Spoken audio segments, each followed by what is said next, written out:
তুমি যতই সবার জন্য ভাবো, সমস্ত কিছু কমপ্লিট করে সবার কথা ভেবে সবার জন্য সমস্ত কিছু রেডি করে কাজ করো, তবুও কোথাও না কোথাও তোমার খুঁত থেকেই যাবে। পারফেক্ট তুমি সব কিছুতে কখনোই হতে পারবে না। যাই হোক, মনের কিছু কথা নিজের অভিজ্ঞতা থেকে বলে ফেললাম। তো হ্যালো এভরিওয়ান, দিনটা ছিল সানডে।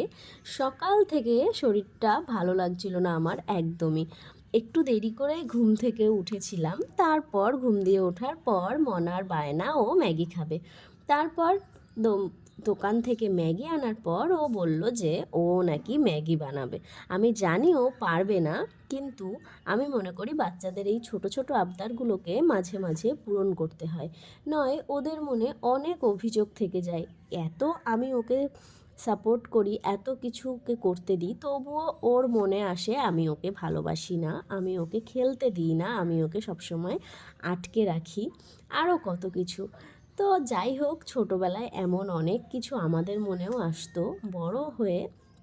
বড় হওয়ার সাথে সাথে যেরকম আমিও ঠিক হয়ে গেছি, বা যারা যারা ছোটোবেলায় এরকমটা ভাবতো যে বাবা মা সবসময় কেন এরকম করে, বাবা মা কেন সবসময় বকা দেয়, কেন সবসময় আটকে রাখতে চায়, তো এখন সেটা বুঝতে পারি। আমি জানি, আমার বিশ্বাস ও একদিন সেটা বুঝতে পারবে। যাই হোক, আমি বলছিলাম যে আমার সকাল থেকে শরীরটা ভালো লাগছে না।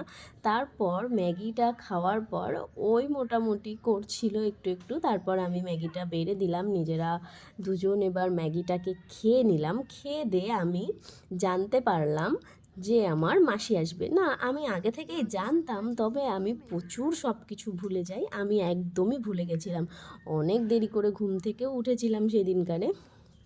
তো যাই হোক, তোমার যতই শরীর খারাপ লাগ আর যতই যা কিছু হোক, নিজের মানুষ যখন আসবে, নিজের কাছের মানুষ, আর যেখানে কিনা আমার মাসি খুব বেশি আসেই না, তখন কিন্তু দিনটাকে স্পেশাল করার দায়িত্বটা নিজেরই থাকে। কারণ তারা আসবে এতদিন পর, তাদেরকে তো তাদের জন্য খাওয়া দাওয়া ব্যবস্থাটা আমাকে করতেই হবে।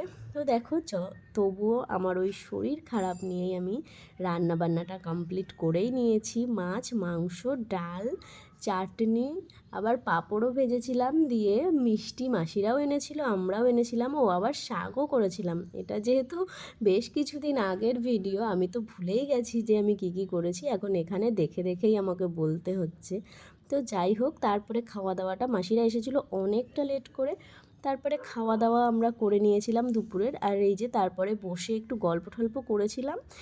আর এই যে যাওয়ার জন্যও রেডি হয়ে গেছে মাসিরা, ওই একটা বেলার জন্য এসেছে মাত্র। আমি অনেকবার করে বললাম থাকতে, যাই হোক থাকলো না। এখানে ভাইও এই যে রেডি হয়ে নিচ্ছে, মানে একটু ফেস ওয়াশ করে নিচ্ছে, আর এটা তো লজ্জা পাচ্ছে ছোটোটা। তো আর আমার মনার এই যে খাবার দাবার নিয়ে এসে বিছানার উপরেই পুরো ঢেলে বসে পড়েছে। আমি বারবার বলছিলাম নিচে নামতে, তো যাই হোক আমি পরে আবার চাদরটা চেঞ্জ করে নিয়েছিলাম। এই যে তারপর মনার পাল্লায় পড়ে আমরাও খাটে বসেই খাওয়া দাওয়াটা শুরু করে দিয়েছিলাম। আর এই যে আমাদের দুষ্টু এসেছে, একদম চুপচাপ করে বসে রয়েছে। ও মোটেই এত চুপচাপ না, তবে কাউকে দেখলে ওরকমটাই করে।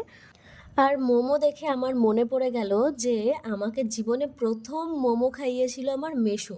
কারণ আমি তখন মেসো মাসিদের বাড়িতে বেড়াতে গেছিলাম, আর মেসো আমাকে ওই শ্যামবাজারে নিয়ে গেছিলো, যে ওখানে গিয়ে মোমো খাইয়েছিল। আর আমি তখন জীবনে প্রথম খাচ্ছিলাম, আমার একটুও ভালো লাগছিল না।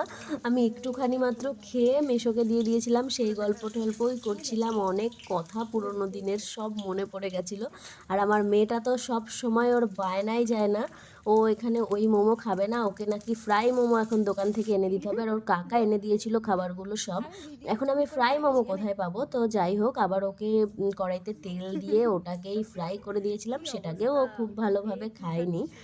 তারপর প্রবলেম চলছে, এত শান্ত তো না। আসছে কিন্তু দেখ, ওখানে একটা ঝালমুড়িওয়ালা পাশে সুন্দর ঝালমুড়ি। ওই বিডিও অফিসের সামনে। তুই বল, ওর মাথা খারাপ করিস না। বল বল আমরা যাবো।